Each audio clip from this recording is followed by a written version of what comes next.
श्रद्धा और सबरी परिवार के सभी सदस्यों को मेरा नमस्कार। आज आपको एक भक्त का अनुभव साझा करने जा रहा हूं। यह अनुभव जब आप सुनेंगे तो आपका विश्वास जो है वो और दृढ़ हो जाएगा बाबा के प्रति, और साथ ही साथ आप और गहराई से इस बात को समझ पाएंगे कि श्रद्धा, सब्र और विश्वास क्या चमत्कार नहीं कर सकता।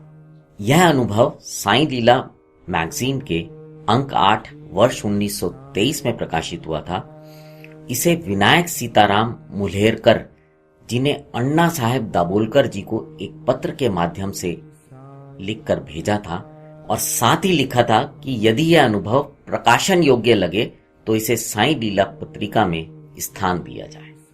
इस अनुभव को सुनाने के दौरान हमने कुछ चित्र इस्तेमाल किए हैं जो हम नहीं जानते किसने खींचे, किसने बनाए, लेकिन बाबा से प्रार्थना करेंगे कि जिन लोगों ने भी इनको बनाया है या संचित किया है, बाबा उन पर और उनके परिवार पर सदैव अपनी कृपा बनाए रखें, और साथ ही साथ श्रद्धा और सबरी परिवार के जो सदस्य हैं उनका भी मार्गदर्शन करते रहें। तो आइए अब आते हैं आज के अनुभव पे, प्रसंग पर, जो कि एक भक्त का था। मुल्हेरकर साहब लिखते हैं उस पत्र में कि अक्सर मैं शिरडी आया जाया करता था, और जब मैं शिरडी जाता था तो वहां पर बाबा के अलग अलग अनुभव महसूस होते थे। तो एक बार मेरे परिवार के सदस्यों ने भी निवेदन किया कि आप तो शिरडी जाते रहते हैं, हमें भी साथ ले चलिए।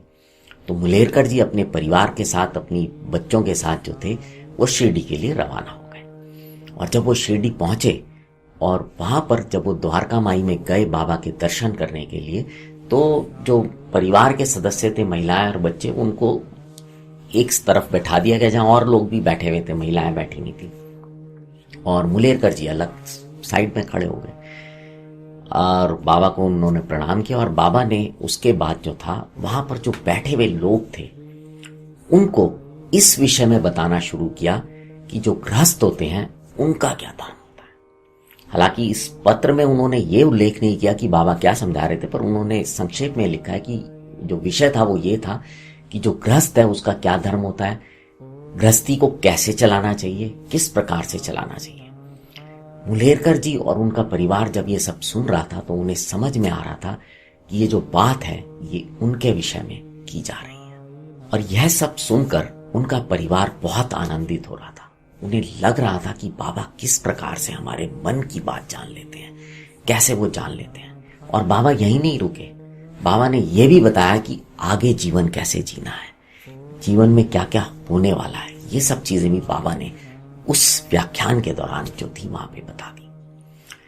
उसके बाद उनके पूरे परिवार को बाबा पे बहुत विश्वास हो गया, निष्ठा हो गया, और उन्होंने ये नियम बना लिया कि कुछ भी जो होगा ना वो बाबा से पूछ कर ही किया करेंगे। हो सकता है यहाँ पर जो लोग सुन रहे हैं उन्हें ऐसा लगे कि हाय, हम तो बाबा से जो है कैसे बात करें, बाबा तो अभी हमारे पास शरीर के रूप में है नहीं। लेकिन अगर आपके मन में विश्वास और श्रद्धा है तो आप अब भी बाबा से सवाल जवाब कर सकते हैं। खैर, आते हैं प्रसंग पर। और ऐसे ही उनकी बिटिया बड़ी हुई तो समय आया कि बिटिया का विवाह के लिए, तो क्योंकि किसी भी माता पिता के लिए बहुत बड़ा निर्णय होता है, तो उन्होंने सोचा कि चलो बाबा से पूछते हैं, और बाबा अगर इजाजत देंगे तो उसके बाद जो है फिर इस बात को आगे बढ़ाएंगे। उन्होंने कोई वर भी देखा हुआ था, तो सोचा कि पहले बाबा से इस बात के लिए आज्ञा ले लें। और इस बात को लेकर वो लोग शिरडी गए, और बाबा से जब उन्होंने प्रार्थना की तो बाबा ने जो बोला वो आपको बताता हूं। बाबा ने बड़े ही सहज भाव से कहा, जो योजना तुम कर रहे हो वही उत्तम है, वही निश्चित होगी, और वह लड़की सुखपूर्वक जीवन बिताएगी। बाबा के जो वचन थे वो बिल्कुल सीधे और स्पष्ट थे, और वो उस परिवार के हृदय में उतर गए।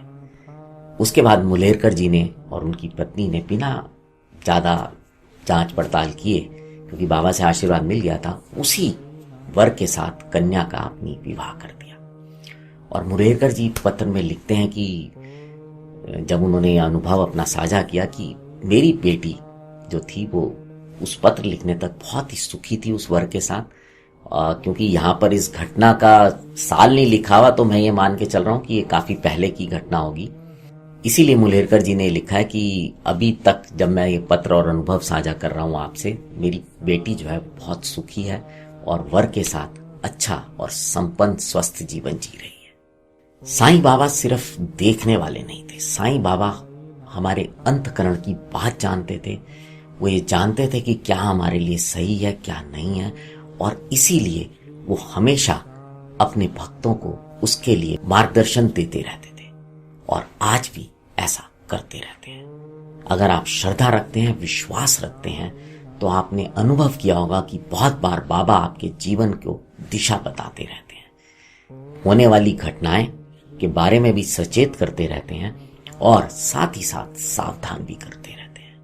तो इसलिए श्रद्धा और सबूरी जो है वो बहुत बड़ा मंत्र है जो बाबा सदैव कहा करते थे कि श्रद्धा और सब्र रखें।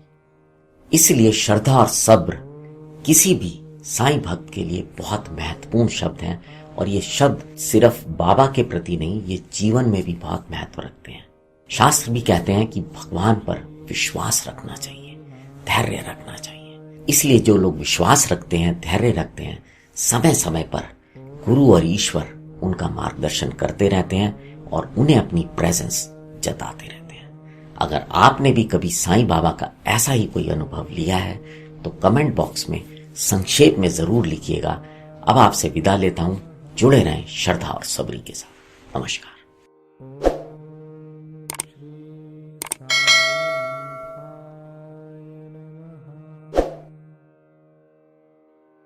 Oh